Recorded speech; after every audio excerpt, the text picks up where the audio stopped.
આંગણવાડી બહેનો તેમજ આશા વર્કરોનું આર્થિક શોષણ બંધ કરવા અને લઘુત્તમ વેતન પૂરતું આપવા બાબતે એક મહત્વની અપડેટ સામે આવી છે. લાંબા સમયથી ચાલી આવતી માંગને લઈને આપ મહિલા મોરચા દ્વારા પણ માંગ કરવામાં આવી છે. આમ આદમી પાર્ટી મહિલા મોરચાના પ્રદેશ ઉપાધ્યક્ષ રત્ના હિરપરાવે પણ જણાવ્યું છે કે સામાન્ય રીતે આપણે જોઈએ છીએ કે પ્રાઇવેટ કંપનીમાં કોઈ નોકરી કરતું હોય અને એમનું આર્થિક શોષણ કરવામાં આવે ત્યારે લોકો સરકારને ફરિયાદ કરતા હોય છે, પરંતુ સરકાર હસ્તક આવતી આંગણવાડીઓની વર્કર બહેનોનું શોષણ જ જ્યારે આ સરકાર કરી રહી હોય ત્યારે આ બહેનો પાસે ન્યાય મેળવવાનો કયો રસ્તો બચે છે. નમસ્કાર મિત્રો, સ્વાગત છે તમારું અમારી યુટ્યુબ ચેનલમાં.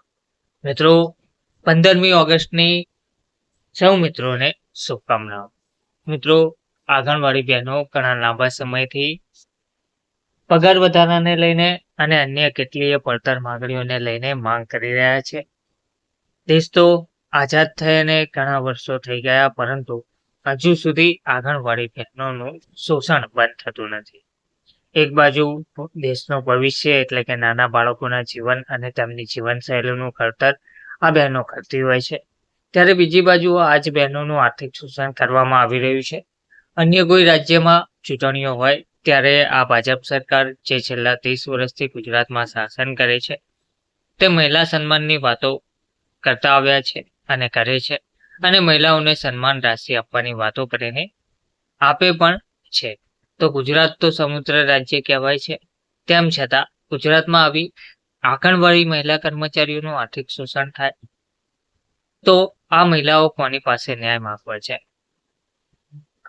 આ દેશ અને રાજ્યમાંથી કુપોષણ નાબૂદ કરવા માટે અને બાળકો કુપોષણનો ભોગ ના બને તે માટે જે બહેનો દિવસ રાત મહેનત કરતી હોય તેમનું જ જો આર્થિક શોષણ થાય ત્યારે તેમને ન્યાય કોણ આપશે?